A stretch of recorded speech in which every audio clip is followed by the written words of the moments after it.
Okay, this is Bob and Cameron once again, and I've got to look up what number episode this is.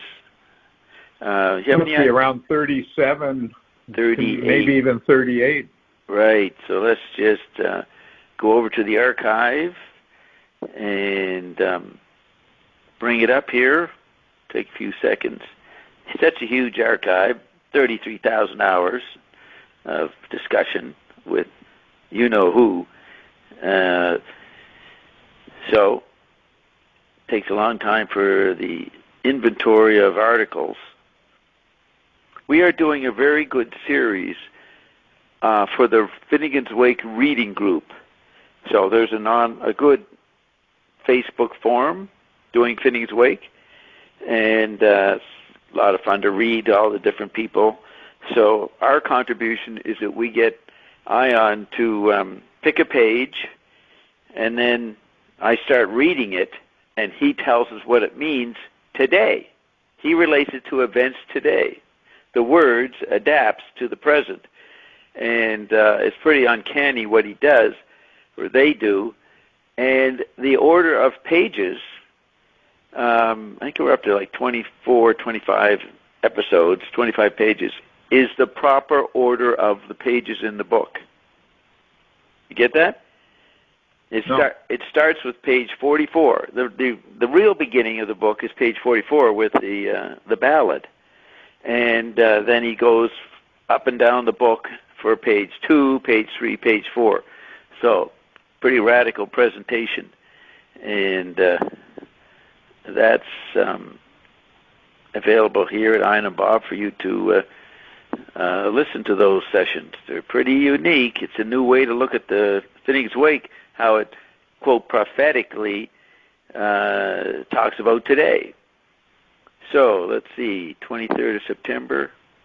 What's it going to say? Okay, Cameron and Bob are back with the 37th episode of our examination. This is the 38th episode.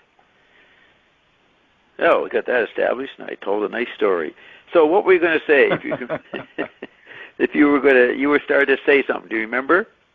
Yes, I was going to say that the big point of the book seems to be the relationship between Trump and the tech body, but I, for one, don't understand what it is that you see in that regard. There's a tetrad on Trump at the bottom of page 174. Right. And that possibly is a way to get into that. Okay, so on page 172 begins the last section, chapter 6, the tech body and President Donald Trump. And I go, now we come to the point of this essay. And I have a quote from page 11, take today. It is man who has become both figure and ground via the electrotechnical extension of his awareness. So, in Playboy, or in 69, he was talking about the content as ground, one passing sentence, and he put content in italics. And he said, we're going to have to look at the content as ground. He didn't say ground, but it seemed to me what he was pointing out, because he was probably writing this with Barry. I know they wrote it from 68 to 71, 72. So when information completely takes over, and the mixed corporate media have fused to a pure software, can't find the hardware,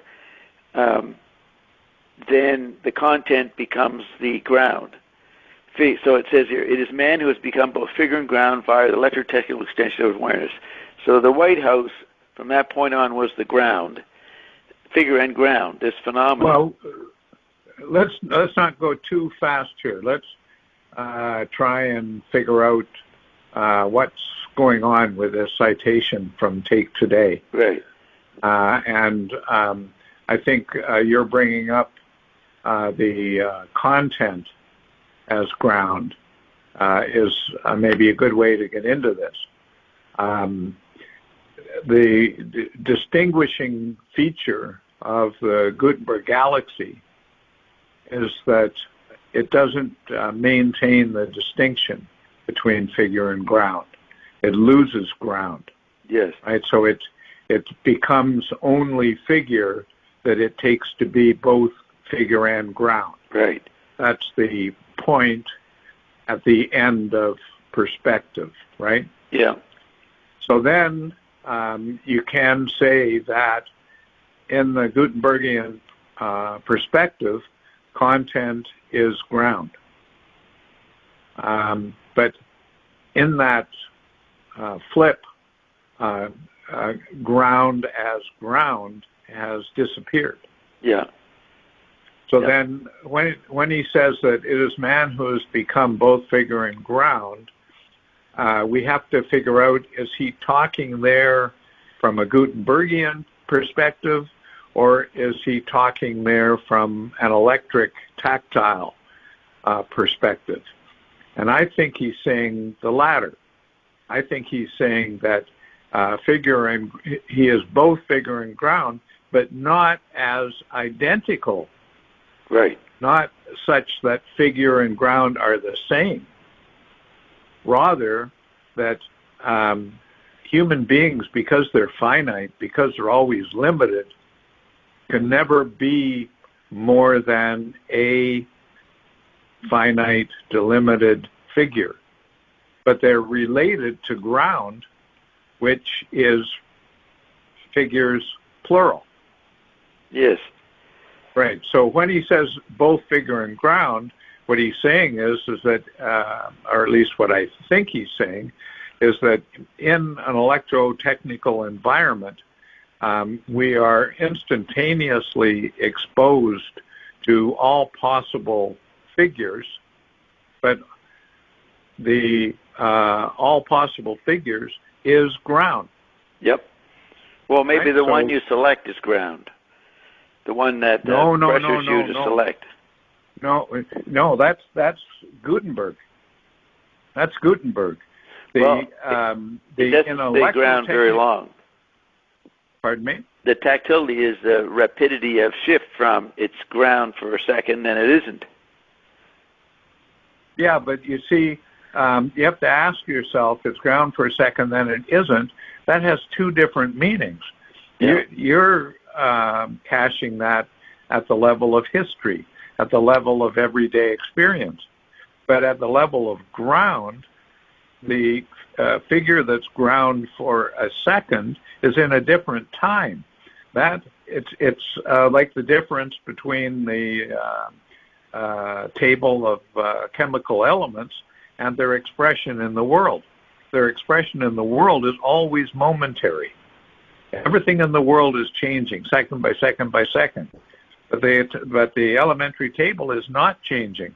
But what you can do is you can put your finger on hydrogen, and then you can put your finger on helium, and you can say, well, this was ground for that second, this was ground for another second, and you can go right through the table up to 120 or whatever the number is now. Those are two very, very different things. Well, I'm not sure I know what you mean, but I took this to mean the second case, the electric tactility, this figure-ground relationship. And so he talked about the word making the market, and the word came out of the White House or its associates like the Federal Reserve, and that was the ground. But the ground of visual space, maybe. So each space, sensory space, had its own spatial dimension, and they're all flipping into each out. I mean, it's a page of Phineas Wake always, flipping in and out, and you don't know which is which. Correct.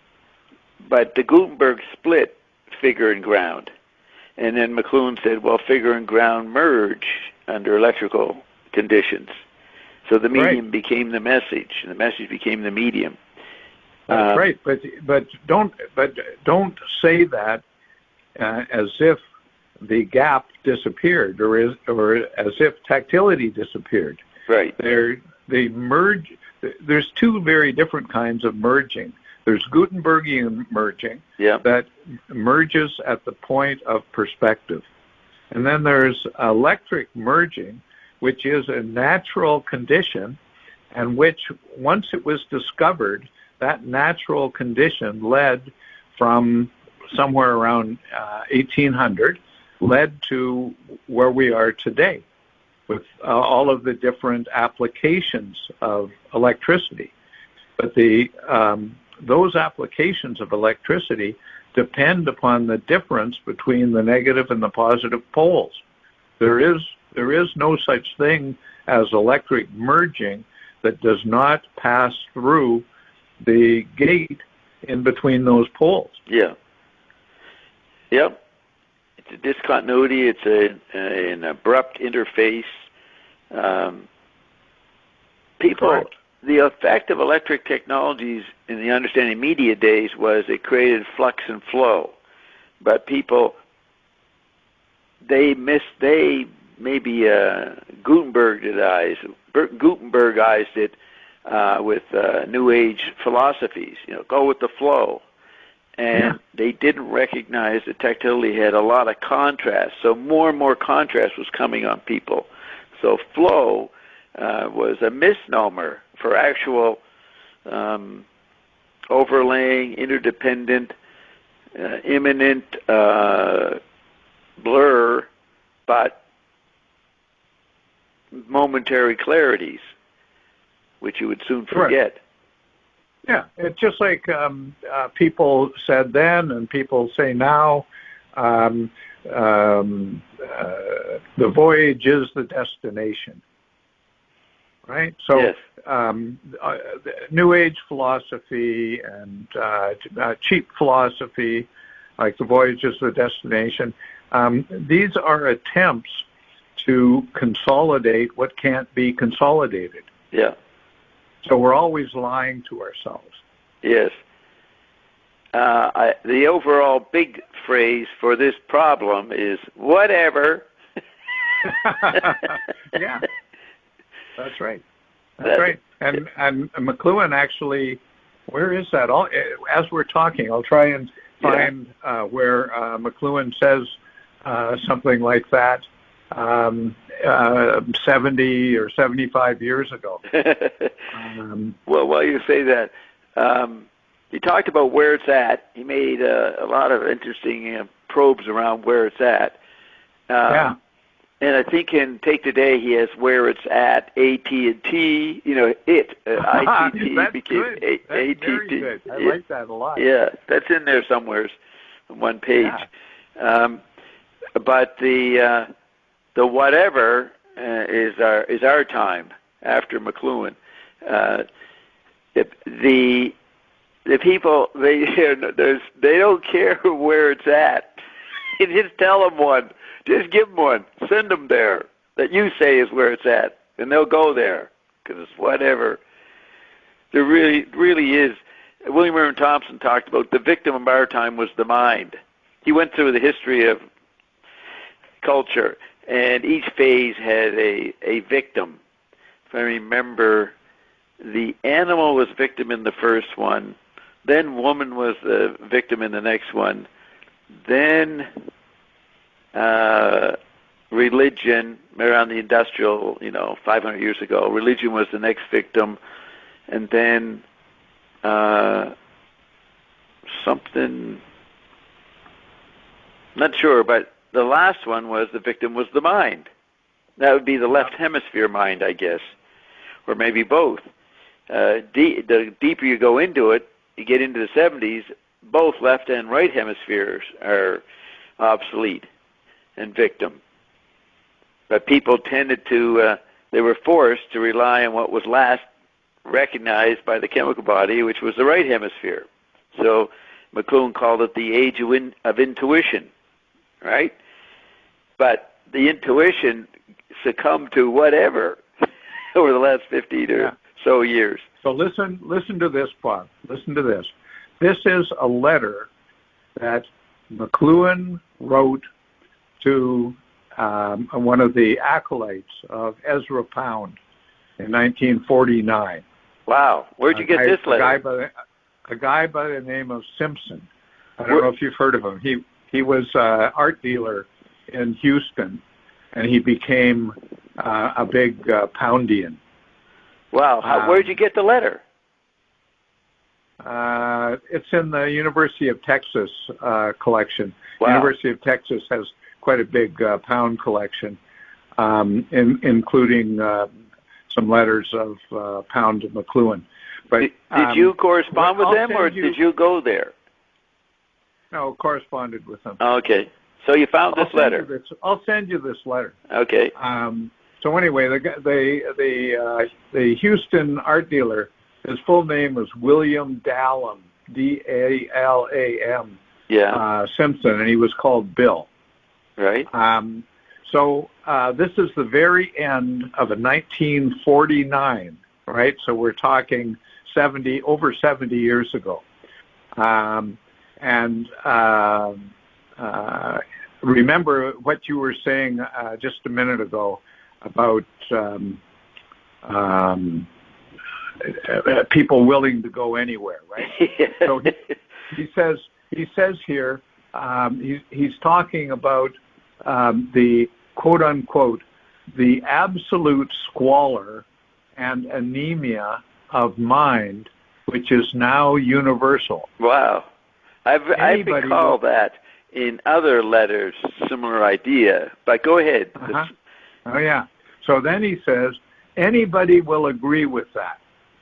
Everybody, nearly, will retort, so what? Who cares? This is the current cliche on every campus. That's pretty good, isn't it? Wow. Well, in the context of what we were saying a minute ago, it's quite amazing. Yes. So what? So can you read more? What's the reason, the paragraph that has that in it? What is he telling the guy? Well, he's talking about what he calls the inhuman mechanism which our appetites have created. Yeah. So you can tell that this is before the Mechanical Bride. Yeah. Because he's still very caught up in the idea that the problem with modern society is our sinfulness and our appetites, and what we have to do is sort of go through a conversion experience like he had done. Yeah. So he's gonna drop that idea. He's gonna go through what I call his second conversion. Yeah. Where he realizes that his ideas were sort of a Gutenbergian Catholicism, and what he needed was an electric Catholicism, if that were possible. Mm. And he decided that it was possible. So he's talking about this inhuman mechanism of modern culture, and then he talks about the absolute squalor and anemia of mind. Amazing. That's a good thing to know, that one. Yeah. So earlier in the letter, he's got an interesting quotation. He says, I continue to evolve a Baedeker, a guide to culture adapted to current university student frustration. But this has to go on in the back of my mind till the book I'm doing is done. So the book I'm doing was Mechanical Bride. Yeah. And I wasn't aware before that I knew that he was writing the Baedeker in the 1940s, but I didn't realize that he had the idea that it would be a follow-on to Mechanical Bride. So that's a interesting tidbit from this letter as well. Yeah, read the first line of what you read there. I didn't get it. I continue to evolve a Baedeker, a Baedeker guide to travel, right? Yeah, which he did in the 70s, guy doing the early 70s. Maybe. He always had this idea. Yeah. Right? His idea was that he was writing a Baedeker of modern culture. Yeah. If you're traveling through modern culture, he wanted to be the travel guide. Yeah. Our Virgil. Yeah. He wanted to be the Virgil. Yeah, well, the Virgil or the Baedeker or whatever, right? Coach, yeah, absolutely, yeah. What is it so in rowing? The coxswain, the cox. Yeah. The coxswain. Forget what they used to call it. Although he was too tall to be that, and he was he was a rower. Yeah. Yeah. But he calls it a guide to culch, to guide with culch spelled Kulch, and that's Pound's culture, right? Guide to culture. Yes. So he says, I continue to evolve a Baedeker, a guide to culch, adapted to current university student frustration. But this has to go in the back of my mind till a book I'm doing is done. Right. He had met Pound the year before in '48. Correct. And he's in the throes of Poundian enlightenment. Yes. And so he's saying correct. Culch. He's doing Absolutely. Culch. Yeah. Yeah. So Pound's insistence on precise reading and precise observation and precise use of words was getting to McLuhan because McLuhan had not paid enough attention to precision in his perception and in his writing up till then. Yeah. So Pound kind of took a knife to McLuhan, which he needed. Yeah, people talk about, or McLuhan scholars talk about the important 49 to 52 Innes influence, but parallel to that is Pound, and that's an intense Pound relationship at the same time. That's correct, but it's also when he was looking at cybernetics. Yeah. Wiener. Then it was also the time that he was thinking in terms of Mallarmé. So there was a lot going on at that point. And then, of course, he was writing The Mechanical Bride. So all of these things were, it was sort of a thundercloud of ideas going on in his mind. And really what he was doing was loading up for the analysis that he would do in the 50s. Yeah. Right? He took on a load of stuff, including all of the English poetry that he was dealing with and novels. And then in the 1950s, he had to sort out all that stuff. Yeah, so, and you also was doing Finney's Wake with Don Thiel. So he was doing all the men of 1914. He wrote a letter to Kenner around 49 saying, I think I'm going to start talking about Lewis a little more. So he was doing all of them. So what caused the explosion of inspiration, say, from 47 to 51? What do you think, why was it all coming together? Because they were coming out of the doldrums of World War II. The atomic bomb was there. You know, he writes The Southern Quality, which is has a great opening couple of pages. What do you think that I don't know about, or you might know about, that was getting to him in that period? Well, the most important thing was the transfer of the University of Toronto. Yeah. He'd never been in an atmosphere like that where there were great minds coming at things from many different perspectives. Yeah. He had been in a Catholic environment since his conversion in 1937, and then going to Assumption in 44, and then finally coming to Toronto in 46. So for 10 years, he had been in a largely Catholic environment that had reinforced the ideas that led to his conversion. And then at the University of Toronto, with Havelock and with Innes, and with a large English department with people, many of whom didn't like McLuhan or his ideas, he was in a challenging environment that forced him to rethink a lot of stuff. Right. And another very important thing, in 1944, Siegfried Giedion had written to McLuhan and said, you need to start doing French poetry. And so in the late 1940s, he was working with, especially there was one woman, I forget her name now, but there was a woman who was an expert in French poetry, and he was working with her to go through, especially Mallarmé, but also Baudelaire and Rimbaud. He was working through them in French, and that kind of intense involvement in very complex art was sort of the context in which all of the ideas that we were previously talking about got put into a kind of cement mixer. Yeah, Don Thiel in The Medium is Rearview Mirror in 71 or so, he writes a note at the end of the book about the importance of the University of Toronto milieu on McLuhan.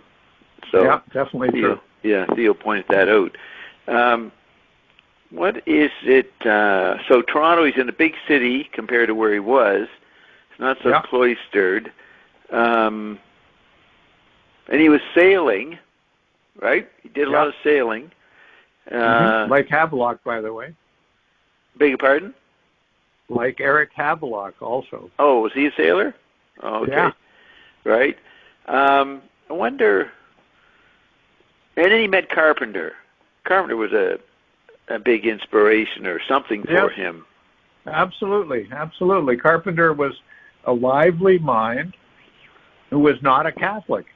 And he came in from he was a spy who came in from the cold. Yeah, you could say. Yeah. And notice how the cold works with the Arctic. Yeah, well, that's what I mean. Yes, and anthropologists are spies. I mean, coming into the cold has many meanings. Yeah, yeah. So I wasn't sure if you were talking about them all or one. All of them. But yeah, well, I agree, of course. And I'm saying an anthropologist is a spy, and apparently the rumors are the Aboriginals would spy back. And they'd play games on each other. Yeah. Sure. Okay, so we're talking about that because you want to read that letter. Yeah, the so what letter. Yeah. Yeah. So, all right, so I'm looking at Trump. We're coming out of the Android meme phase, which is like the Matrix as the movie presents it. It's a bed. It's a comforting bed, the Android meme. And it's going to go... evolve into some anthropomorphic kind of thing that is, I would call, psychopathic. Now, you notice one of the letters I sent you... Isn't it already anthropomorphic? Yes, but it's... the Android meme is trying to reflect humans back to them to hide the fact that it's not human. So it's trying to be as human. So it's scanning the range of human expression, and I like to cite in the 90s the Jerry Springer shows, the so-called dumbing down of American culture. No, that was the Android meme taking out the aggressive, frivolous, rambunctious parts of humans and throwing it back at us. And we got so intrigued by that, we didn't notice it was a simulation. But notice, you just said something very important. You said something like the Android meme extends over the full range or something like that. Yeah, human expression. Yeah, exactly. Yeah. So what's interesting about that is that the... if the full range of human expression is ground, even the Android meme, in attempting to obviate ground, cannot help but rest on ground. Yeah. Cannot help but express it. Yeah, and I mean by the full range of expression, the politeness of media in the analog phase, like for the famous one in the 50s, they never showed a married couple in bed or something, right? The same bed. Yeah. There was a decency in culture and a politeness. That's gone. At least they attempted that. Yeah, and there always was the underbellies happening, but the underbelly merged with the overbelly in the 90s, and so the obscenity in all levels. Baudrillard talked a lot about this, the obscene. And Barry called it Barry Nevitt, the obscene, OB-SCENE. But the censorship broke down, and nobody could control the means people would culturally make money. every crazy way of expressing yourselves and getting an audience became viable commercially. So that's what I mean by the full range of human expression in the Android meme. Right, but what I'm saying is that, and you're absolutely right in what you're saying. In fact, Harold Innis analyzes the 19th century press revolution in England in exactly those terms. So that's another thing that happened to McLuhan in the period we're talking about, is that he arrives in 1946. One of his best friends, Tom Easterbrook, arrives in 1947, and Easterbrook is one of the best friends of Innis. So Innis brings McLuhan together with Innis, and McLuhan finds out that one of the things that Innis is always writing about is writing and literature in the 19th century, which was exactly what McLuhan wrote his master's thesis on. Yeah. So then McLuhan wants to know if Innis knows anything about what he's talking about, and so he reads the essays of Innis on literature in the 19th century, and he gets blown away because he realizes that there's stuff that Innis is thinking about that he didn't know as an expert in that field. Yeah. So what you're talking about is the tendency of all media to increase the size of the audience that it's addressing, and thereby to tend to the obscene, is sort of a universal law. It's happened with all media at all times.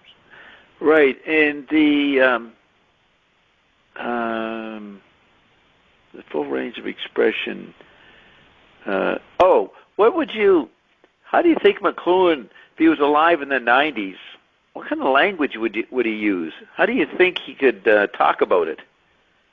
You know, with Baudrillard and everybody else, Derrida and all the different forms of criticism that were popping up everywhere. Let's say McLuhan doesn't age. He's vibrant. He's alive. He's watching. What do you think he would say? Would he start to emphasize Finnegan's Wake more? I don't know. I think I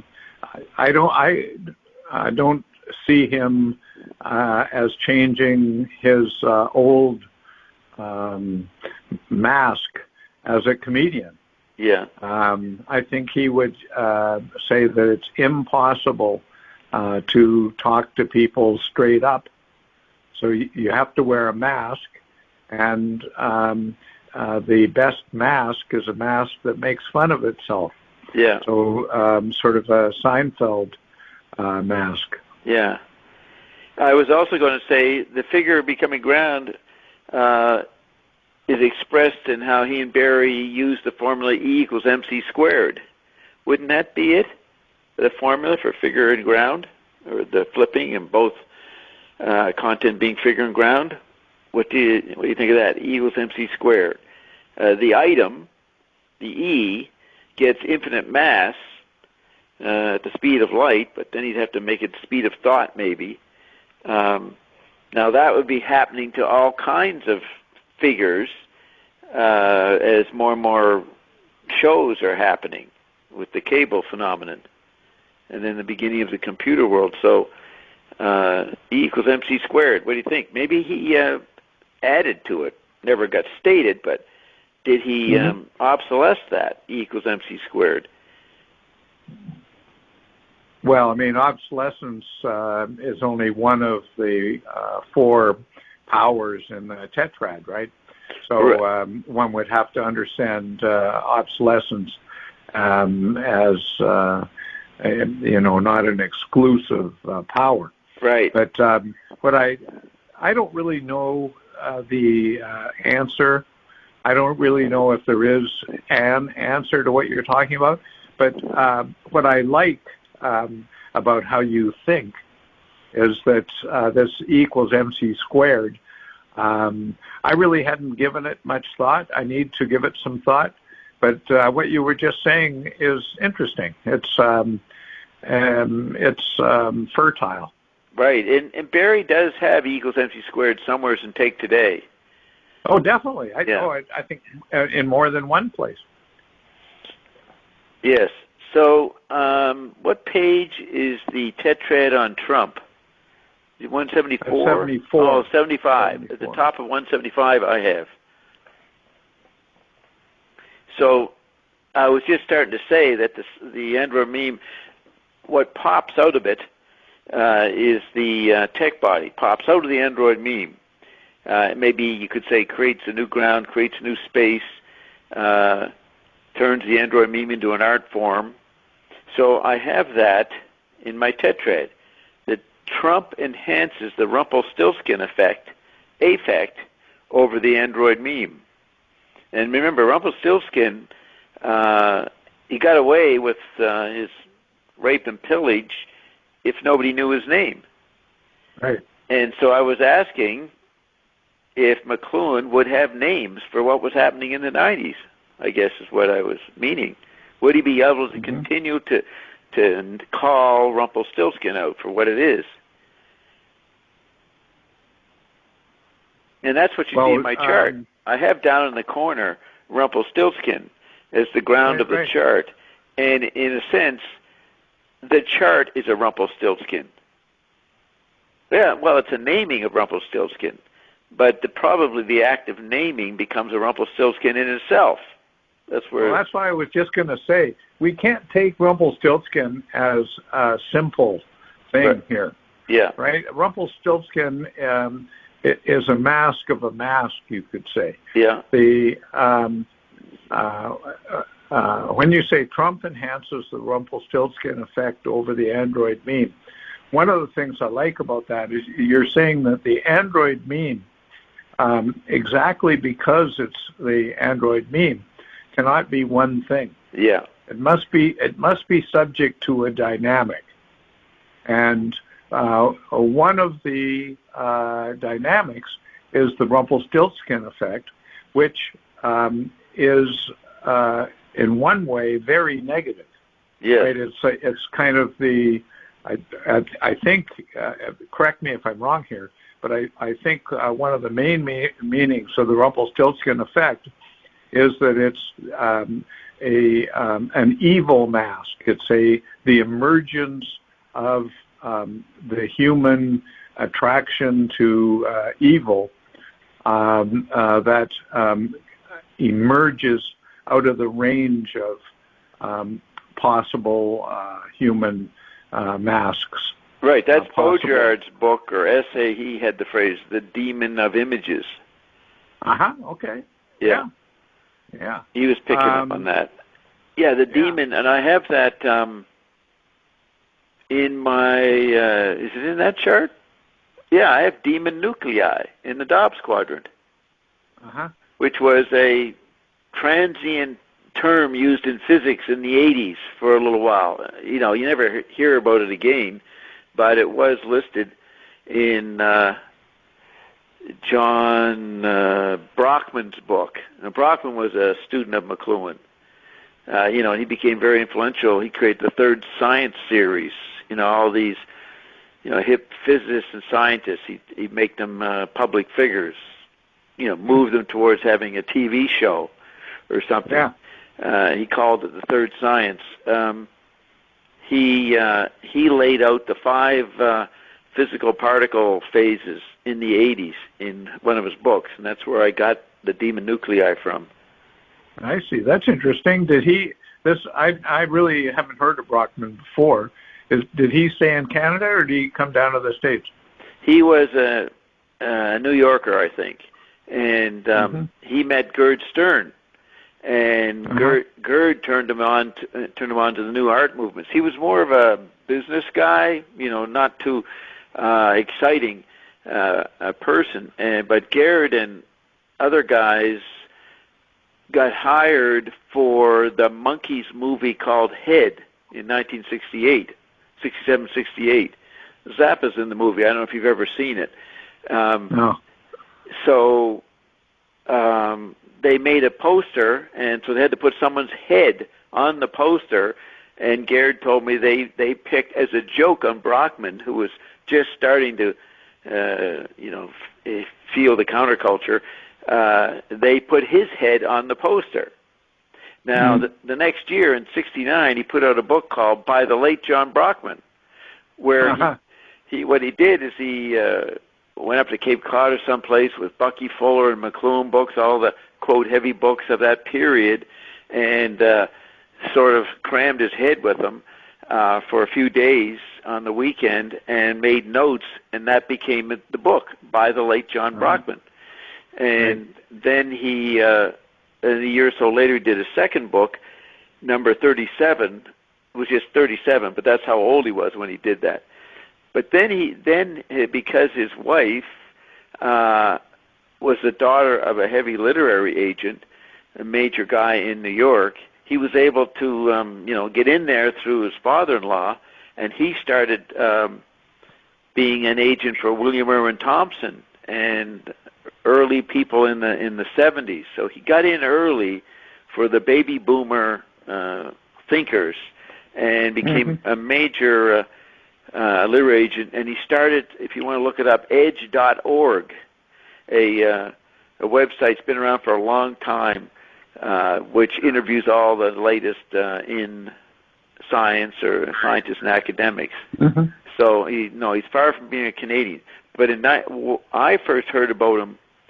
I saw a review by the late John Brockman when I was in Seattle in '69 in the East Village Other. So I was aware of him in that sense, that he did a book saying he was dead, and didn't keep up with him. But then one day in around 1977, in the coach house, Mark says, "You got to take a look at this book." So she hands it to me, and it was 100 Philosophers, some kind of title like that.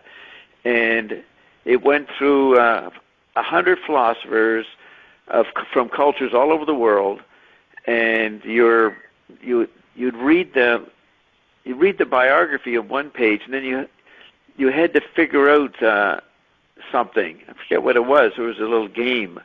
You had to choose something. So there'd be these facts or anecdotes about the person, and then you had to figure out who it was. Well, what struck me was number 100, the last philosopher, was Marshall McLuhan. And I said, that's correct. McLuhan's the last philosopher. At least that's how I felt in 1977. So I bought the book and thought it was pretty cool. And he co-wrote it with a guy named Edwin Schlossberg, who ended up marrying Carolyn Kennedy, JFK's daughter. Yeah. So they were a prominent couple, and I think Schlossberg went on to do some kind of interesting architecture in New York City. What else to say? So when I went to New York in '93, when we moved there, I wanted to meet John Brockman, so I called him up and talked about my interest in McLuhan, and I knew what he'd done and all that. And he said, well, I didn't know how successful he was at that point and how, quote, busy, because he said, well, I'm really busy. He was just he booms through the 90s. He's a big deal in the 90s. He says, but I can get you in touch with Gerd Stern. He's the guy you want to talk to about McLuhan.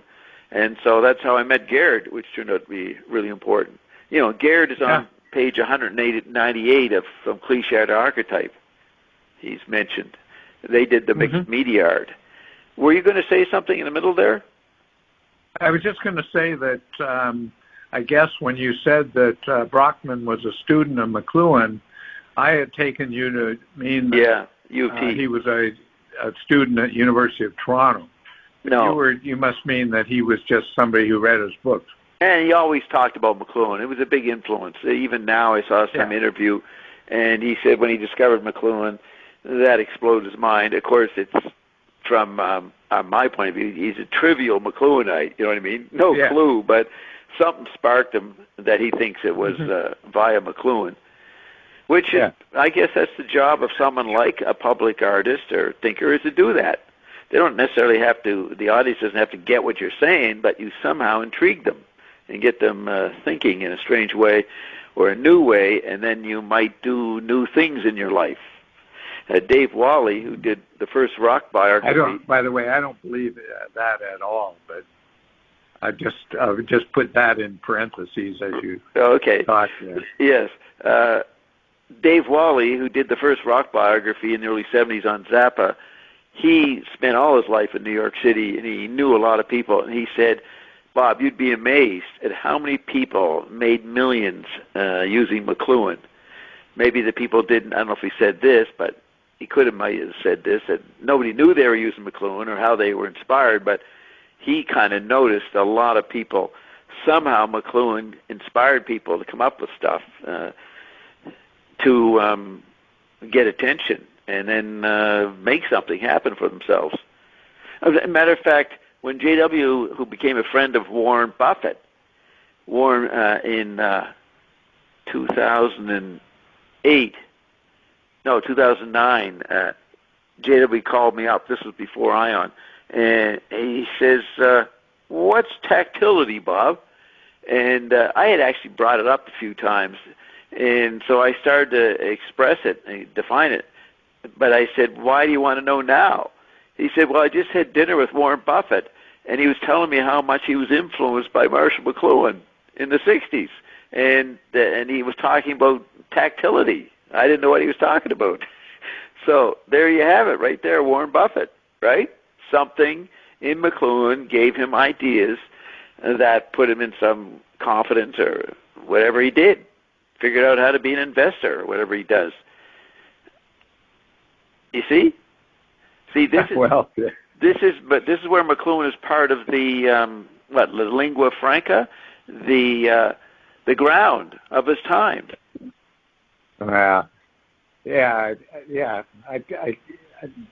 It's not wrong to say part of the ground of his time, as long as you use ground there in the sense of one ground amongst many. Yeah.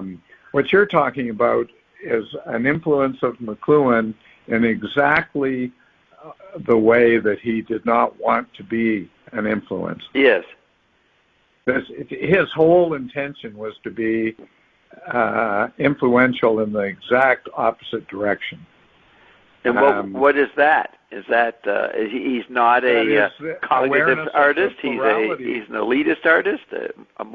No, not at all. But what you're talking about is people who are the motor of modern civilization, if you want to call it civilization. People making money, making moves, all this sort of stuff, and basically they're driving a car towards the abyss. It's ridiculous, right? So McLuhan would try to alert them to what they were doing and would have them either stop the car or turn it around. Well, what would you call what he was doing? He's just a warning? A strategy for survival is what he called it over and over again. Right. Okay. So, and these people were anti-survivalists. Yeah. Another guy influenced by McLuhan is it Norman Lear? Who's the guy who did Archie Bunker in those TV shows? Yeah, Norman Lear. Yeah, he's Mary McLuhan told me that Terry was a good friend of theirs and would spend every summer at some point with the Lears. So Jack Nicholson, I read an article by him in 71. in some magazine, and he was talking about the idea of the cliche. It sort of completed his understanding of acting, and he got that from McLuhan, he said. So who knows, the users of content, who knows what people gets, but McLuhan is, I think Duchamp said, 30 years after an artwork is made, it becomes public property. So maybe that's where McLuhan becomes part of the language and part of the ground. That is him becoming public property, and it's out of his hands what his ambitions are. Well, that's right, but that's all part of the cul-de-sac. What you're talking about is what might be called the quicksand of history, and all of these things that you're talking about are aspects of the quicksand pit that is pulling McLuhan and all of us down into oblivion. And he's trying to figure out a way out of the pit. And so part of the difficulty is that his attempts to figure a way out of the pit are continually taken. And that's what can I say? It's the inevitable. Well, it's inevitable. It's the dynamic of the opposition, you could say.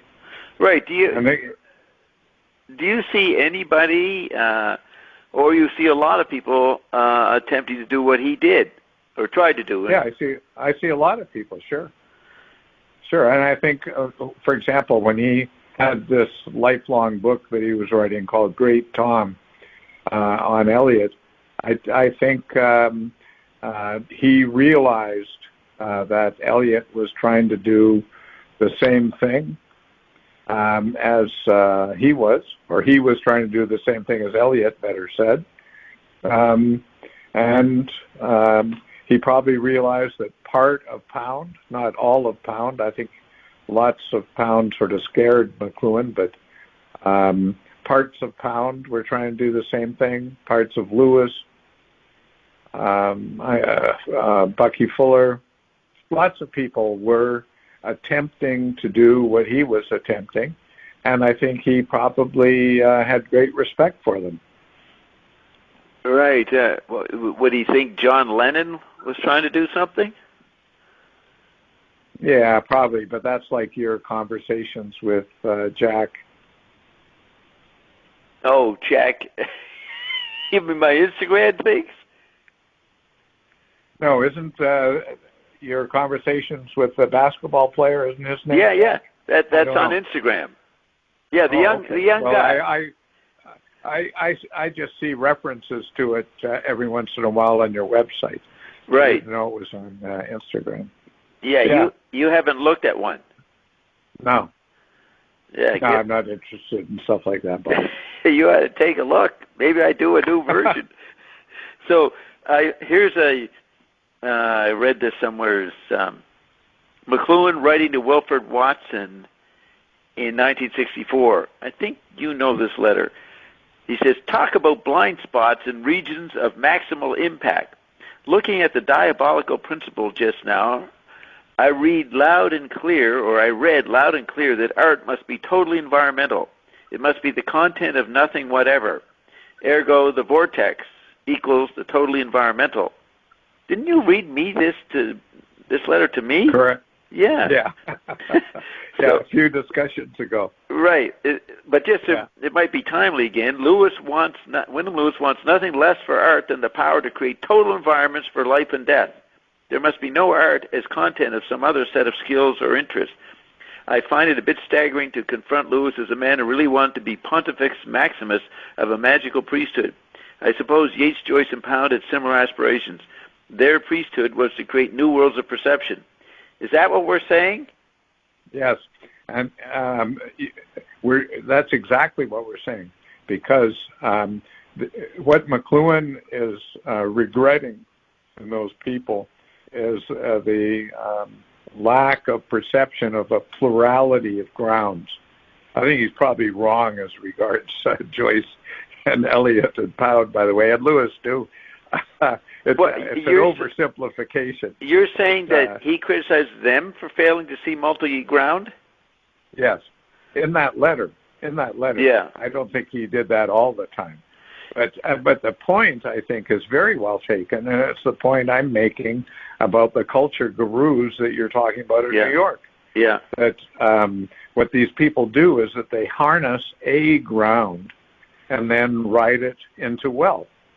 But what McLuhan was interested in was the plurality of grounds and trying to communicate that to a civilization that was potentially killing itself by, riding these horses into great wealth. Right. So the plurality of grounds is what I mean by quadrophenia. Yes. Uh-huh. Very good. Trump is quadrophenic. So that might help us to get to what I mean by Trump. Is he consciously? Everybody's quadrophenic. Yes. It's just a question of do they know it or not. So does Trump realize that? I don't think so. He's realized something. he hijacked the process. But wait a minute. The word realize, excuse me, has very different meanings. Yeah. Right? You can realize some fashion, meaning you can instantiate it. You can be an exemplar of it, right? But realize can also mean understanding it. And those are two very different things. Yeah. So to me, Trump does realize certain things, but he doesn't realize those things in terms of understanding. Now, maybe you have a different view. I don't know, but... Well, I have different access to him, and remember, he listens to me a lot, so he's listening to the right guy. I mean, I don't think anybody else is listening to me, but he is. But that's because of Ion. Well, Bob, when we talk, I listen to you. I try to understand the depths from which you're coming. No, I guess I meant public figures, famous people, the not idiots. Somebody inconsequential. Not somebody who's a nobody from Regina who's an up-and-coming McLuhanite. No, not that. Yeah. But I'm talking to you. They may be listening to me, but I'm talking to you, so there's the compliment. All right. Well, but I didn't regard what you said about being a nobody from Regina. I didn't regard that as anything but a compliment. I know. Best to be a nobody. The way to be a somebody in the present environment is to be a nobody. Yeah. Everybody's running around being a somebody, and that's the problem. Those are role players. Yeah, inevitably. Yeah, they're realizing in the sense of being exemplars, right? Whereas what I'm trying to do is realize in the sense of not being an exemplar. Yeah. That's what a nobody is. Yeah. Well, like I said, that's why I'm talking to you. Yeah, well, good. I'm not making any effort to have a series with Mr. Trump. I'm not trying to talk to him. There you go. I don't desire to talk to him. Might have to someday. But do you think that Trump was somebody who realized, in the sense of understanding, realized these things, or do you think he just realized them in the sense of being an exemplar, being a totem? He realized what he needed to do to become president. I mean, he was very familiar with the pop media junk world of New York. He knew how to hijack the media. He knew how to become president, but that's not necessarily an important position. Right. And it's a realization in the exemplar sense. That's to be becoming president is the exemplar sense. Yeah. And so you're realizing a fashion, you're realizing a certain mask, you're realizing a certain role. Yeah, you're creating a role, and you are acknowledged. You become a somebody. Yes. A big mistake. Correct. Correct. Yeah. Okay. You become a totem. Yes. So, Trump obsolesces the continuous iconic TV image, and probably continuous means their visual space. The continuity from one administration to the next, right? Continuity of government, I think they call it.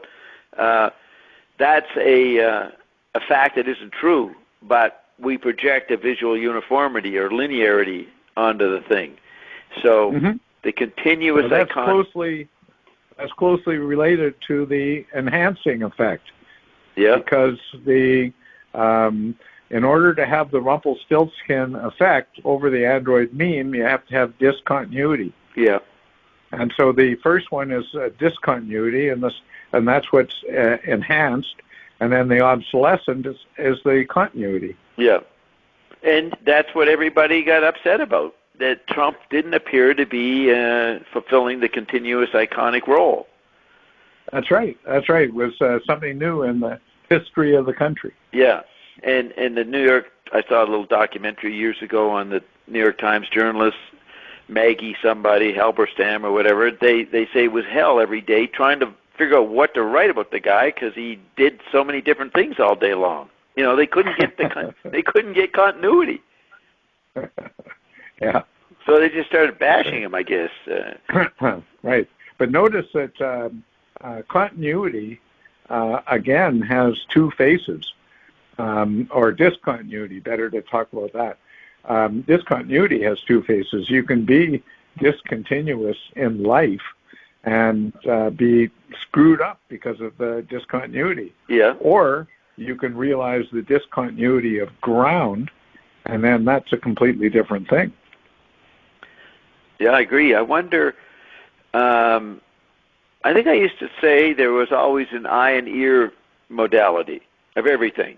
Yes. Yeah, of course. Yeah. Yeah. The ratio between eye and ear is what McLuhan calls media. Calls media? Yeah. Yeah. So you always have. By the way, and I think it's on page 14 or page 13 of Finnegan's Wake. Let me just find the exact quotation here. In the ignorance that knits, if it's in the ignorance that knits the impression, that's page 18. No. It's his optophone which ontophanes. Right.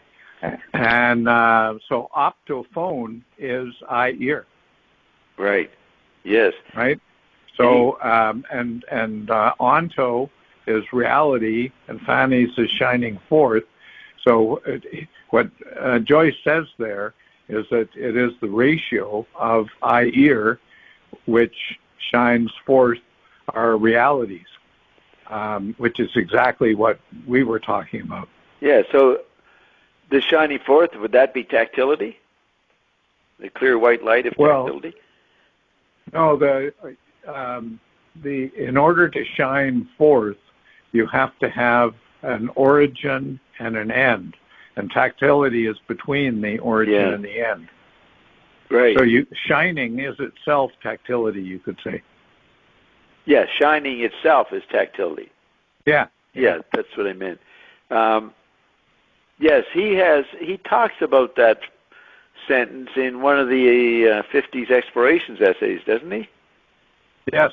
Yeah. Absolutely. That's what I'm looking at. That's what I'm referring to. Yeah, it's the 1954 New Media's Political Forms. Yeah. And Explorations 3. Right. Yeah. Do you have? But it's funny. It's strange that he doesn't continue that. Yeah. He doesn't deal further with optophone, although you could say that the optophone principle, as he calls it, is what his whole life was about. Yeah. What does he say around it in that paragraph? That's part of. Yeah, you want me to read that paragraph too? Yeah. Okay, he says, for the lineal procedure of individual awareness, Joyce, in his last work, substituted an everyday roundabout with intrusions from above and below. That's more or less a quotation.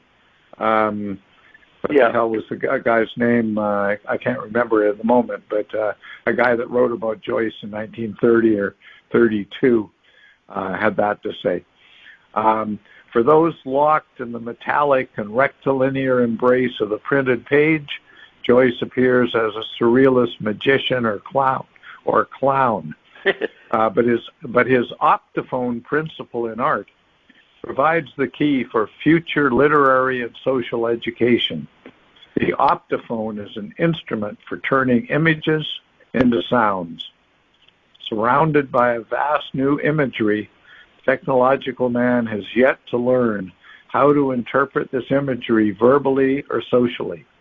Until he learns its language, it will continue to act on him like the new liquid meat tenderizers. Thought I had. So I have a full post on that. Okay. Optophane. What I was going to say about that? You're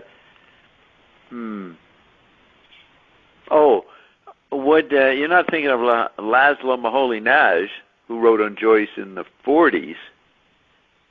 No, although he's related to this because he was one of the guys that made a kind of octophone machine. He tried to. His neighborhood, his neighbor, the guy who lived at 7 Eccles Street. Forget his name. He's Cranley in The Portrait of the Artist. He's a guy that he did cryptography. That guy? No. Are you talking about the guy that wrote on Finnegan's Wake? No. Or are you talking about somebody who built an octophone or something? Yeah, no, he built a key for all cryptography, tried to sell it to the American military. And he lived at 7 Eccles Street, Bloom's address. And he's in Ulysses, and in Portrait of the Artist, he's the colleague of Stephen named Cranley. But his real name, he was a friend of Joyce, a key friend. He's Tom Easterbrook, And so Joyce did a version of the guy's cryptograph on page about 137 of Finney's Wake. It's in the first page of War and Peace in the Global Village. McLuhan talks about the two of them. But there's a Stewart somebody who did a biography. I'm thinking, who wrote about, you don't mean Joseph Campbell, that's the 40s. Right. I wonder who you mean. And he invented things. I'll find out in a second. In a second, did you say? Yeah. Okay. We'll wait. Second's over. How'd it go?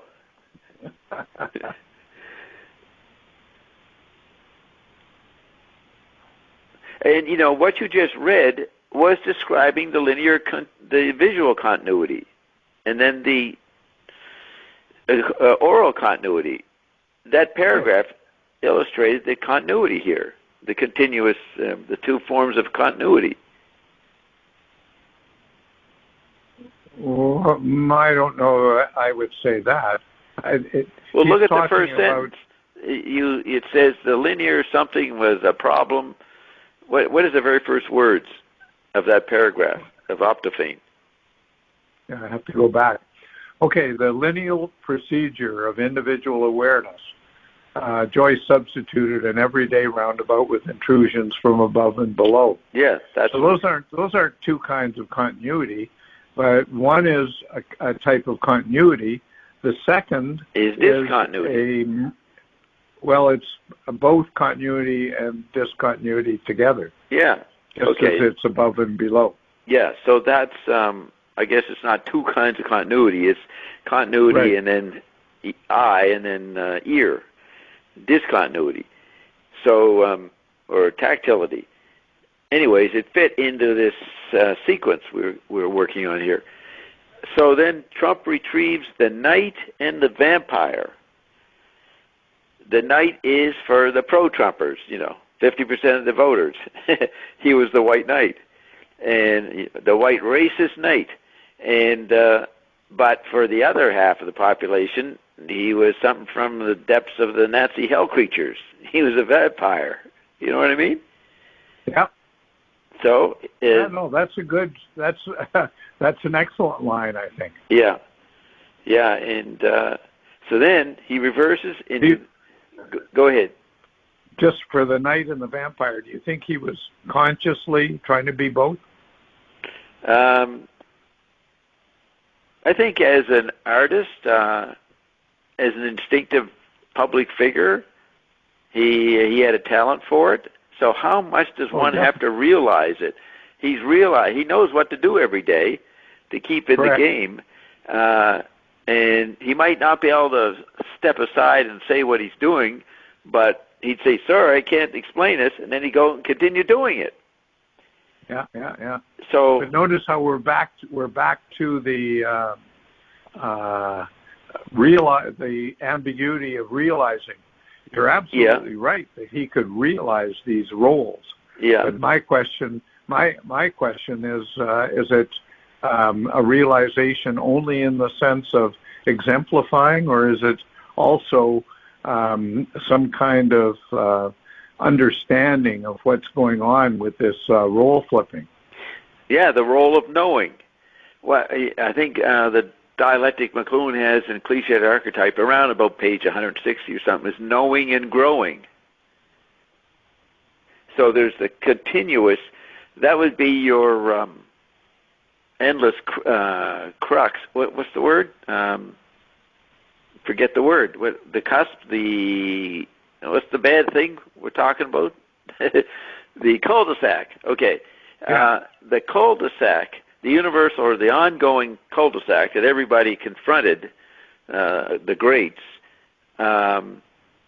that's the, what was I going to say with that? That's the continuity, that's the constant.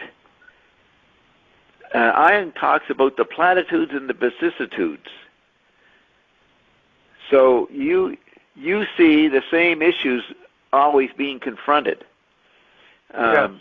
Remember he says the conditions of the artist are the same, but the conditions are always changing? Do you remember that line back in the 40s?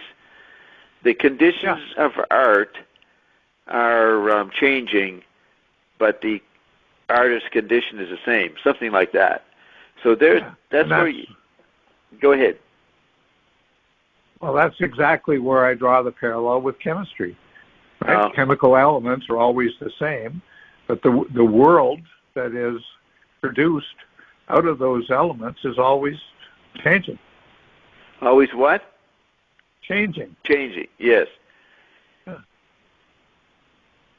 Okay, so now what does Trump reverse into? The image of an emperor come saint. His likeness will be lasered into Mount Rushmore. There's no indication of that happening today, but watch what happens. Trump is our only president. He's still the president. Biden can't even find the right set design to fake his White House. He's not in the White House. He has never been in there, and he's not allowed to be in there. So he can't be a president. He can't arrive at it. This is what's interesting. So Trump goes around being the popular, what do you call it, rabble-rouser or pop star or icon of kinetic charisma, right? So he's the president. The president was a cheerleader anyways for the last few decades, and he's still doing it. Biden can't do it. Yeah. But you see, I agree with what you're saying somewhat, but it's not the case that the quote role, unquote, of the quote president, unquote, is the same thing. You were right before when you said that the role of the president has undergone a revolution. Yeah. And it's not at all the same thing. So you can't then go from the role of the president being completely different to saying that, well, Trump is the president in the old sense. You might say he's the president in a new sense. Yeah, I would say that. Right? Yeah. And you might even say that he flipped into a Biden image. Trump was too much for people, so they had to have an incompetent a person who couldn't finish his syllables. That's my joke about Biden. Trump couldn't finish his sentences. Biden can't finish his syllables. Right. Yeah. But what you could say that Biden is not immediately related to Trump, but he is immediately related to the role of the obsolescence of the role of the president. Yeah. He's the representation of the old age of a form of government that doesn't work. Right. Does not work. Maybe. That's a major fact. It does not work. Correct. It's been taken over. Yeah. Right. It's a bureaucratic form that can be run even by people that aren't American. That can be run from elsewhere. Yeah. So it's it's an obsolete form that has the power blowing up the world if it wants to express its powerlessness. Yes. So in that way, it's By the way, the guy that wrote the part about Finnegan's Wake being a roundabout way is Frank Budgen. I was going to say him. That was his buddy. He was an artist. There you go. And he was McLuhan's favorite interpreter of Joyce because he was an artist and he knew what he was doing, whatever Joyce was doing, in a similar ballpark as artists. Yeah, Frank Budgen. So what do you thought he invented something? No, that was Maholi Nagy. Okay. That's related to the Octophone, but that's a film that Maholi Nagy did in the 40s. Right. Okay. So yeah, Frank Budgen. I was going to say the inadequacy of cultural criticism. So you hear whoever they are, the strangers that run the universities, are always saying we're encouraging critical awareness. But, you come to college to become a critic, and if you're not doing that, you're not doing great. The obsolescence of the ability to have critical perception is not achievable in the Gutenberg sense or any whatever they think they are doing critical position. So you'll find that whatever. Bob, did you say the obsolescence is not achievable? Yeah, I go that far, right? Be obsolete critic. Wasn't that the line, Cecil B. DeMille? Critics, don't even ignore them. Yeah, well, that's okay. Yeah, but my insight here is that people try to figure out what the problem with Trump is, and they might come up with something. But it's always going to be inadequate. It's not enough. So if I say something and people say, no, that's not the whole story, I immediately agree with them. Right. It's pretty hard. You'd have to give me 5 minutes to list off 100 aspects of the whole story. So I'm relaxed about saying one aspect of Trump. I'm not saying that's the whole thing. I agree. Yeah. But humans aren't capable of the whole thing. That's what all these culture vultures or what all these university administrators want is the whole thing.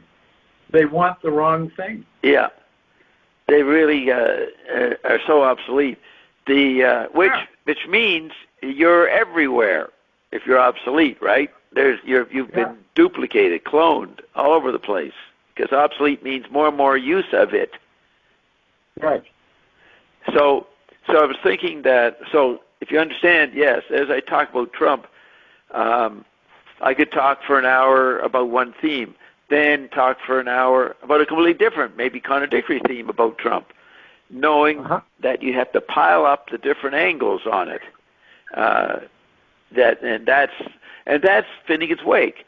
The guy was making a daily diary-like inventory of his multimedia grounded experience and registering it, just noting it. And so he makes a huge inventory, a Menippean list, framed around the 10 thunders, but it's the endless inventory. He continues writing the book after it's published.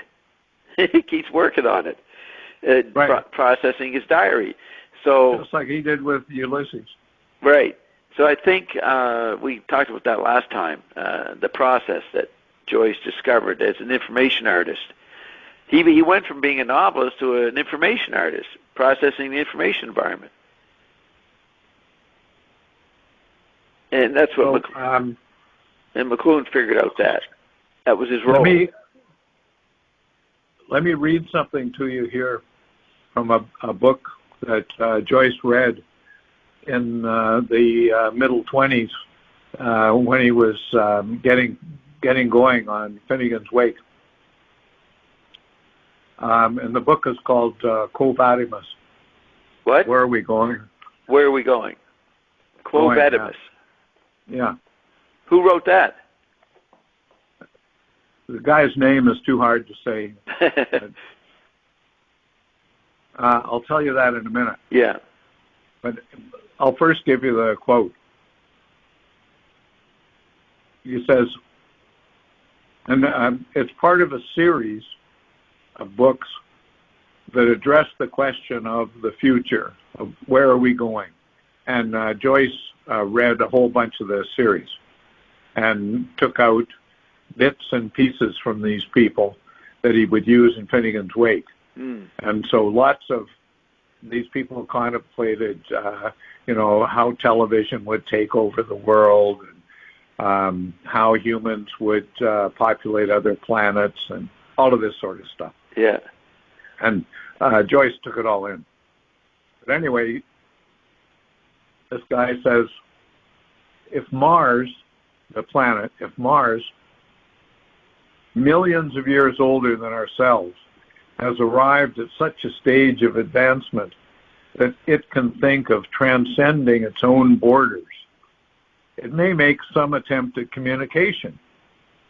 But the attempt might take the form which to us would be quite unrecognizable. But some observers thought that the persistent thunderstorms experienced during the last opposition, and I think by opposition he means alignment between Mars and Earth, during the last opposition over wide areas were signs of such an attempt. Now, look at here, we have the thunder. In Finnegan's Wake, I believe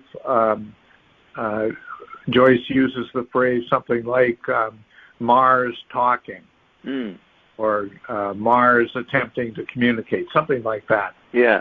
Which I believe refers to this passage here. Now, what's quite amazing about this is that the guy who wrote this book is the guy that invented the optophone.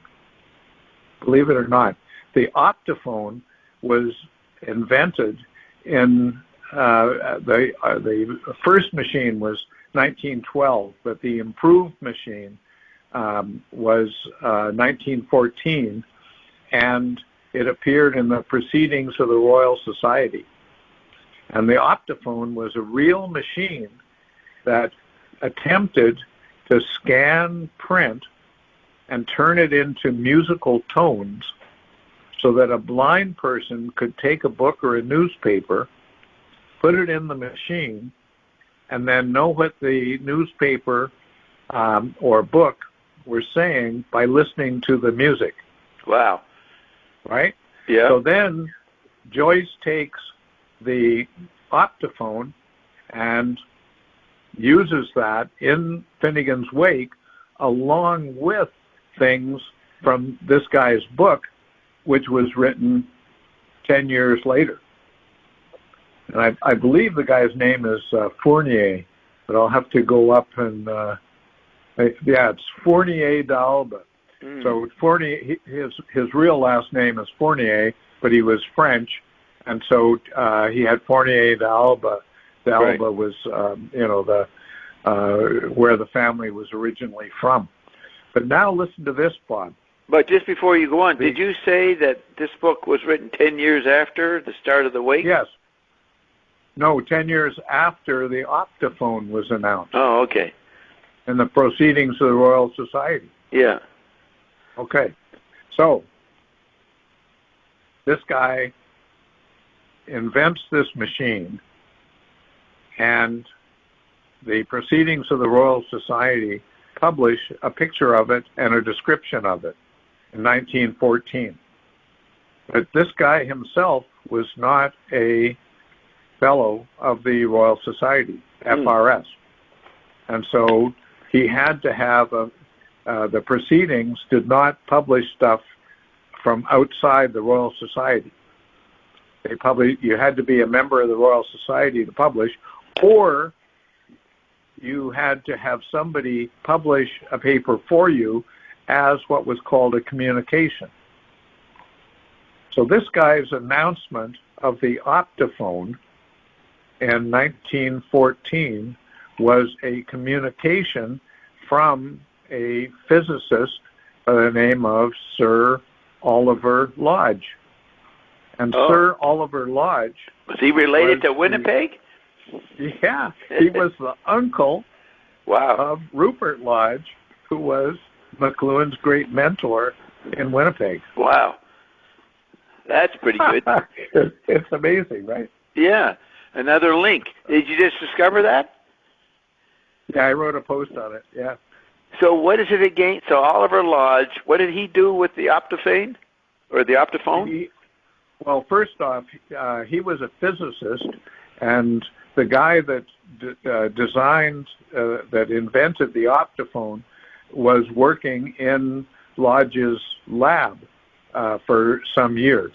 And so in the description of the Optophone, he says that he owes a great deal of gratitude to Oliver Lodge for helping him in the process. So Oliver Lodge was a physicist who became the principal of Birmingham University. When he was a professor of physics, he was at the University of Liverpool. And I don't know which of those two was the place where this Fournier guy invented the Optophone. Right. The fact is, the Optophone was a real machine. It appears in Finnegan's Wake. It was a communication from Sir Oliver Lodge, and Sir Oliver Lodge was the uncle of Rupert Lodge, who was McLuhan's mentor in Winnipeg. There you go. Hey, there's the I call it the God's view, God's eye view, God's view, because God, it can see who's connected to who that humans can't see. Yep. Yeah. No, that's a fine description of God. Yeah. Yeah. Did I ever tell you? I think I mentioned this. My favorite is when McLuhan is heading for Dover the day the war breaks out. He and Corinne are in Paris, and they're running to the border. Right. I don't know if they get on a train or whatever, but they head to go across. Yeah, they were on a train. Yeah. At the same time, where McLuhan would end up on the coast of France to get the boat to go across, very near there, James Joyce was at a clinic for his daughter. And then, the same day, what's floating down what's it called, the channel? What's that, the river? Yeah, the channel. Yeah. The channel between England and France. That McLuhan, the ditch, they call it. The what? They call it the ditch. Oh, yeah, okay. The English Channel. Is that what they call it, the English Channel? Yeah. And so Lewis is floating down, McLuhan's passing by, and Joyce is on the shore. The three factors of some kind of significance are all together on that day in the same area. Isn't that neat? And Was Joyce in England or in France? He was in France, northern France, where the clinic was for his daughter. Okay. And Lewis... His daughter ended up in a clinic in England. Oh, is that right? I didn't know that. And yeah, I think in Nottingham or someplace like that. Okay. And Lewis, he's on a boat, and he's supposed to be on a previous boat, but he didn't get on it. That one goes out and heads toward Iceland and gets bombed and sinks. So he would have died on that one, but he got pushed to the next boat behind him, and so he made it to New York. But you think of the three of them quite, resonant with each other, or what is it, proximity of visual space. Yeah, proximate is the word you're looking for. Yeah, they're approximate. Is it with an AP or just P? No, proximate. just P. Yeah. Yeah, they were proximate, and they are going to. They're going to express what the war is really about. that starts that day. Mm-hmm. The background and what was to come. So that's one of my favorite God's Eye view. Mm-hmm. But do you know that Lewis was in the Channel? I mean, usually boats across the Atlantic were leaving from Liverpool or some port like on the western side, right? Maybe Belfast, even in Ireland. Well, I remember he got on a boat, and then they got docked, maybe in France, and they had to get on another boat, and there was an odd interruption. So maybe the boat went out of Liverpool, went down to France, and then he got onto the safe boat by accident, and then it was a day late. But I'd have to find a biography or something, which I might have out there in the library. It goes into those details of Lewis's life. Oh, you'd be able to find that on Google, I think, pretty easily. Oh, okay. All right, so Trump reverses into the image of an emperor come saint. This may be wrong, but I wonder what I'm getting at. I'm not sure. To me, that seems like the weakest of the four. Right now it seems weak. Exactly. It may be something that I just don't understand yet. Yeah.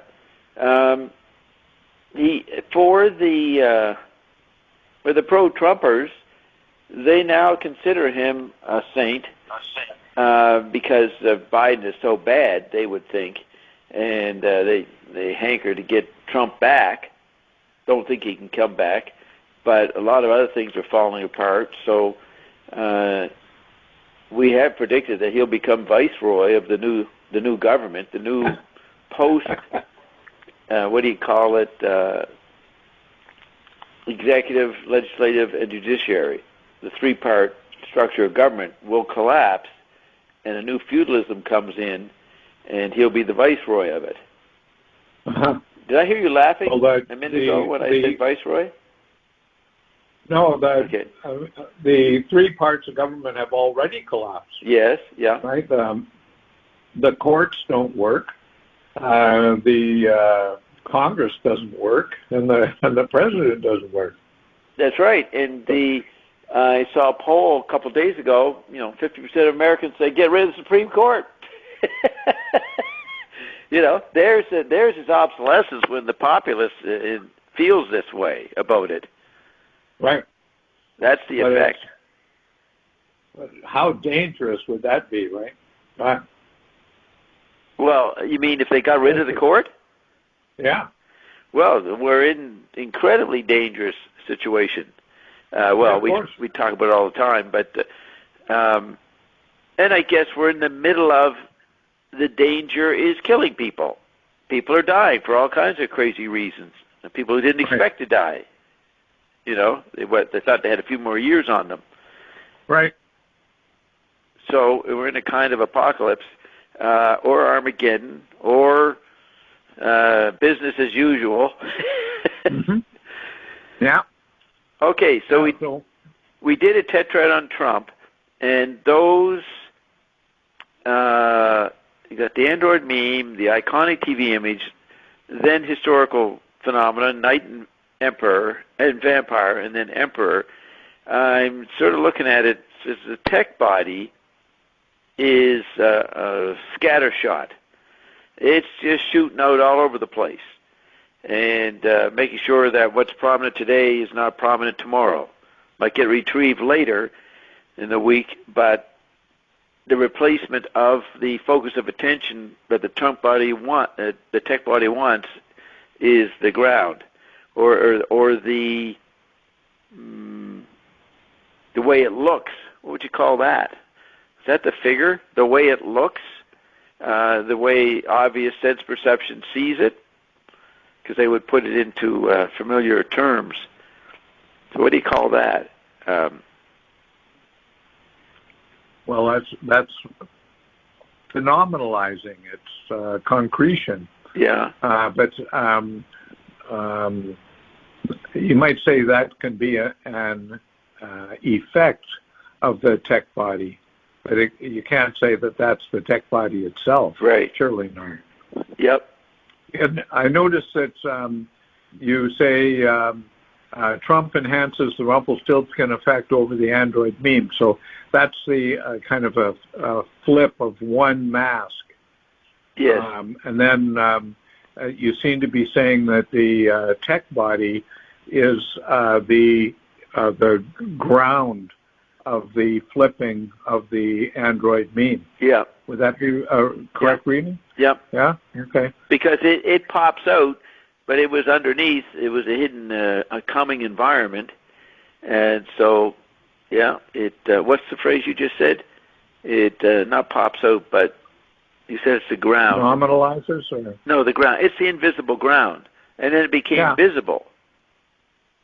Or maybe not visible. The effects of it are disrupting people. Right. Is that the figure? The effects, they are a figure, right? Yeah, so if we can say that the tech body is the realization of the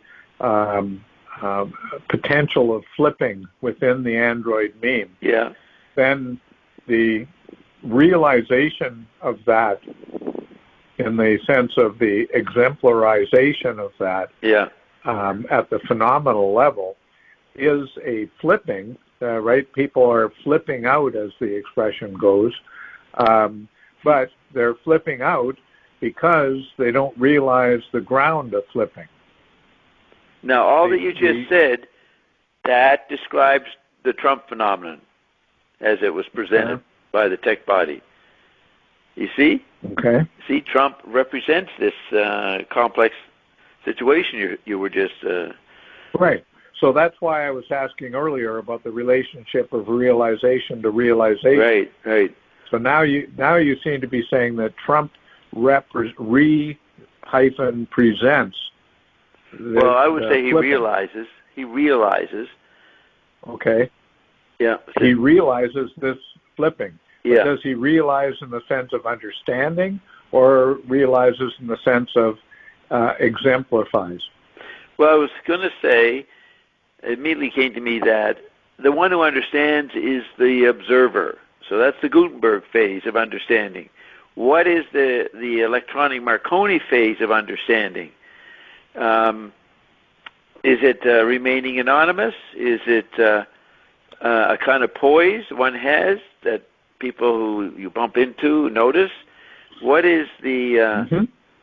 I think all of those are correct. Yeah. Yeah, that's quite a meaning. Poise refers to the fulcrum. Yeah.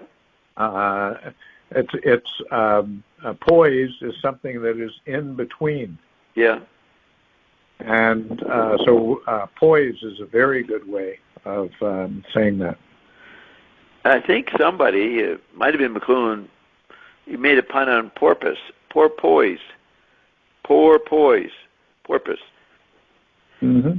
And remember, the cosmic skin diver of the TV age, what are we today?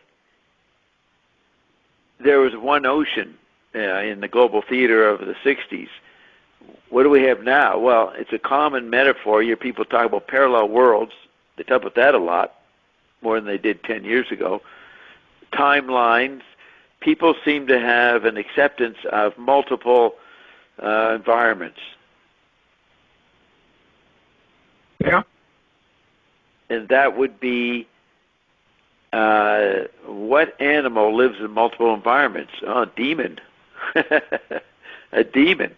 And we're all demons. And McLuhan said that. You can be an angel or a devil. You remember that quote? Not sure where it was.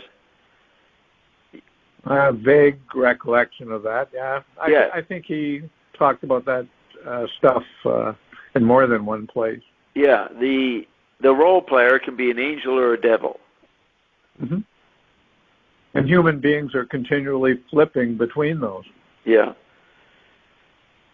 Which then comes to his point that you can't have morality or ethics in these conditions. Right. So what we're saying here, we just said, is what nobody covers.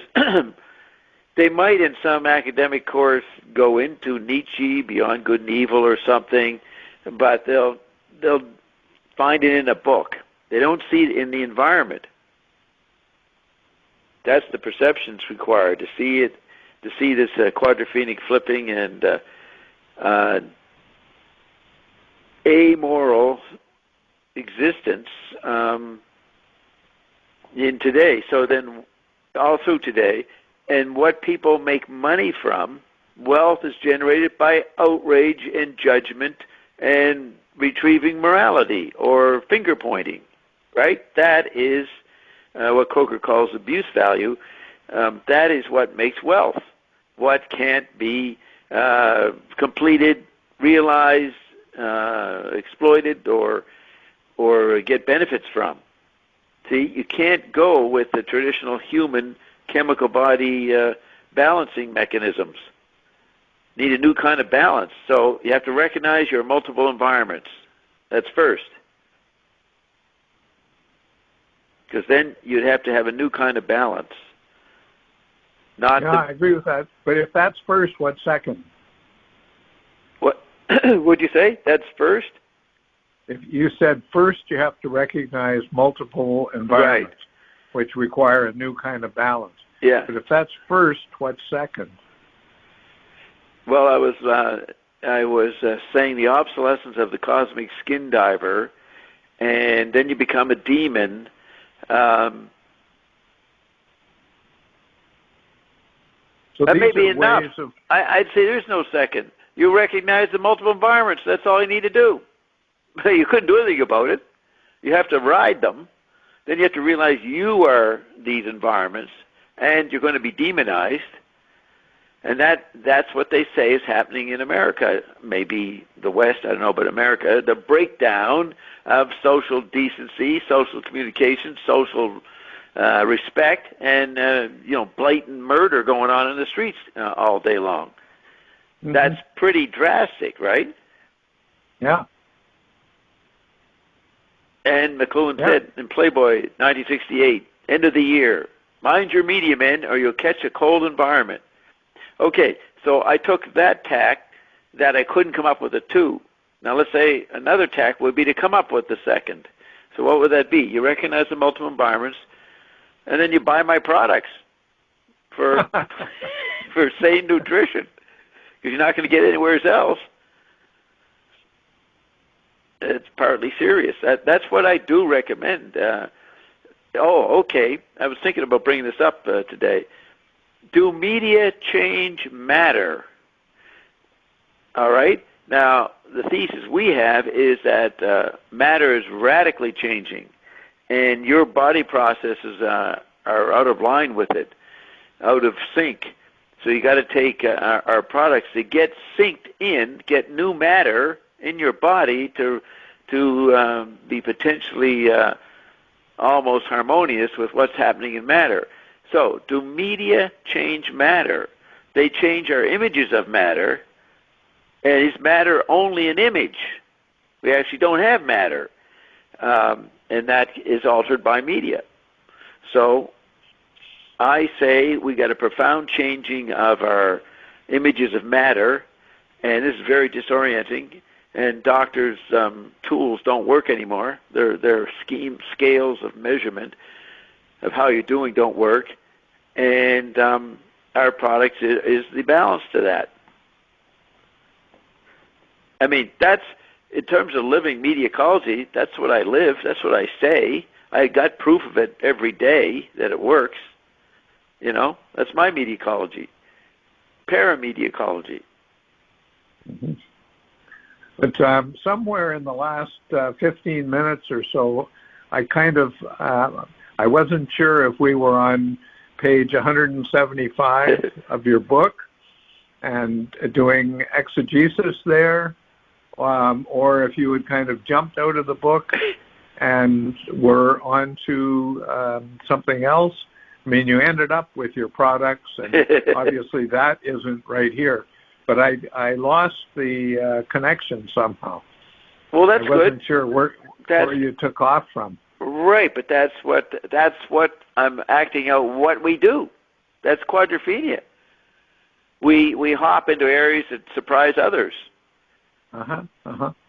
In what you do in business, or social life, your private recreation. That's everybody is. What did McLuhan said? Everybody's forced to be an explorer or an artist today. Mm-hmm. And that's what people are doing. We would say without understanding. They don't know. You could say Trump intuits it, but the majority of people aren't in any focused on position, which will make them have to come up with defining what they're doing. They're adrift, and that's what McLuhan ended an essay. Will we continue to drift? So with so many drifting, they don't have the anchor of understanding. And that's what's dangerous, right? The majority of people are like that's that. The whole civilization is drifting in a way that the word civilization doesn't apply anymore. Right. So that's what the cul-de-sac is. Right. Now, do we, are there any columnists? See, we're writing a column here, speaking, uttering, making a column. Let's say, sure. Beg your pardon? Let's say. Yeah, let's say we're doing that. And you will not get a properly written column like we're making, because people just say, things are bad. If we do this or that, maybe it'll get better. It's always a panic, hysteria, schizophrenia, and paranoia, or over-ecstasy, as I have in my chart. It's always a fragmented expression. Yeah, a fragmented expression which wants to take itself as non-fragmented. Right. And there's no place where you could write a column discussing that, like that, other than your own blog. Would the New York Times let you do an op-ed saying what we're saying? They might, but not likely. They'd say this has to be for grade 8. You know what I mean? They align the style of writing to a certain age group. You know, the New York Post, grade 8. Well, what would be New York Times, freshman college or something? Yeah, but doing a column in a newspaper or doing a show on TV, it's not going to do anything. I mean, it's just going to be further drifting. So I say our series is doing something. Maybe. It may be valuable at some point in indefinite span of time. It may be what people would find soothing after all kinds of ruptures. Mm-hmm. Well, we're doing, in my view at least, we're doing all that can be done, and that is to try to say it like it is. Yeah. And I think in Newsweek, 1968, McLuhan was interviewed, might have been about the dew line. I remember, like July, but he said he was making new commandments. He was doing a Moses. You ever seen that quote? No. So that would be his laws, right? The laws. Yeah. Interesting. You find that funny, but yeah, I find it very funny. I've been meditating on that since I read it in '68. Way back then, he said, "I'm making new commandments." Well, if you have that story or quotation or something from Newsweek, I'd very much like to see it. Yeah, I'll have to check that. I can. Mm-hmm. I've got to put my letters back in the late '60s folder, so I'll be near the '68 folder. It won't be a problem to look it up. Good. Uh-huh. So let's end there. I thought you said 78 before. Is it 68 or 78? Yeah, no, 68. He's in. Okay, good. He's in Newsweek in the summer for the Dew Line or for some other reason. It's in that period where he seems to be saying we're making commandments. He also said in there, he said we're doing something. Since everybody else is doing it, we're just going along with it. Yeah. He acted very passive, go with the flow. And see, if you look at, I read somebody writing on McLuhan, it's so pitiful because they're trying to pin him down and they don't get the process. You got to begin by saying, well, look, this guy is drifting and he's miming it for you. Here's back at you. And that's what you have to basically back then, McLuhan, if you said this and understood it, you'd say the guy's insane. But everybody's become like that. So it's not so insane. It's prophetic. Yet the book dictates the error. Each medium dictates the error of style. Nobody gets the medium and what you should do in the medium correctly because the medium dictates. So you're actually doing what the medium requires. You write a book, you have to have a point of view. That's what a book evokes. But you have to write a book to counter that effect. Or you have to illustrate that you're aware of that effect and you're going to try to counter it. So, okay, buddy, I'm selling you a book. It's the wrong medium for our time, but it's all you have time to do. So here it is, and I will illustrate how completely inadequate you are in engaging my book. Yeah. But I will accept your $22.95 as a repentance or some kind of penitent fee, right? It's a tithe, and that's where we're at. So I come back. Trump was always the closest to expressing this. His presidency was exactly the absurdity I just laid out, and it's all it could be. Because how could you be president anymore? It's so obsolete that you had to be non-presidential just to make it look potentially real. Since the office had completely changed, then the office holder had to be completely changed. And that's, we're not sure, we probably changed again, but we're not sure how to do it after Trump. Oh, for sure not.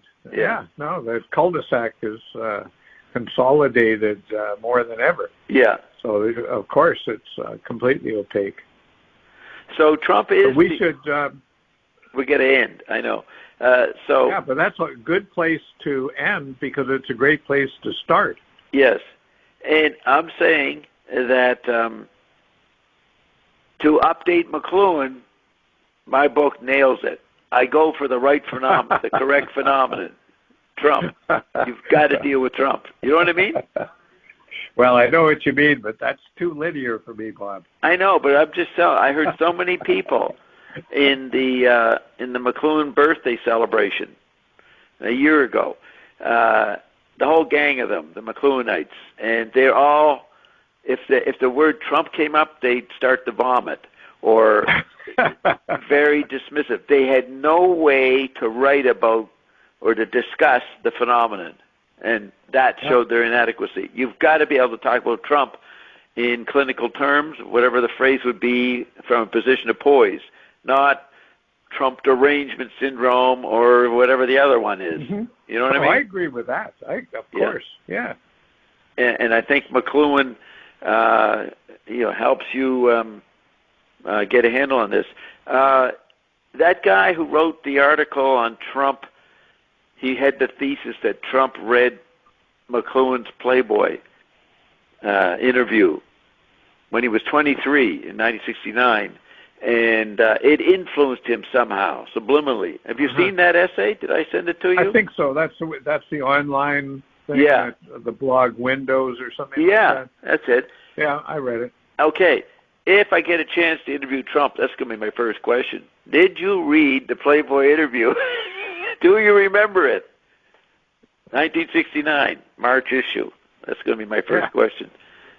All right, good. But that's what I always do. As soon as I can, I'll bring up McLuhan or one of my other holy offices to see, to gauge. It's my way of being an Eskimo, to gauge where the environment's at. Yeah. Okay, excellent. So, let's start. We'll we're on page 175. Yeah. We'll make a point of starting there. Yeah, I think you're right. That it's good to go to defining Trump rather than running through the script. Okay, I'll talk to you later. Okay. Thanks, Bob. Thanks, Cameron. Ciao. Bye. Bye-bye.